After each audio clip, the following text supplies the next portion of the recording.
Today we're going to talk about the BYD plug-in hybrid. This is the customer's car.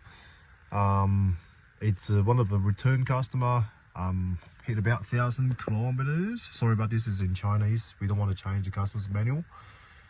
But I can read, so not a problem for me. But today I want to talk about how to activate the combustion engine to every time to do the service. Now this is not really due for the service yet, but customer want us to check everything's okay for the first hit 1,000 kilometers. We do a fair bit of them, so we've got to check the car for the customer in the meantime.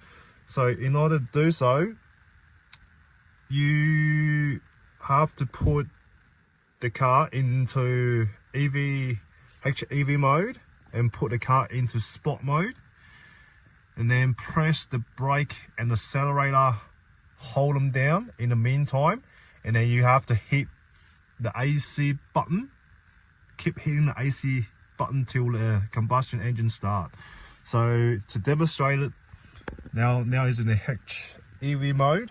Now we've got to change this manual to sports. So now this is sport mode. All right, you're gonna hold them down, and then that's the AC button. You've got to keep hitting. Now engine starts. Okay, that's how you activate the combustion engines. Get the engine oil sort of running, and then check their level correctly.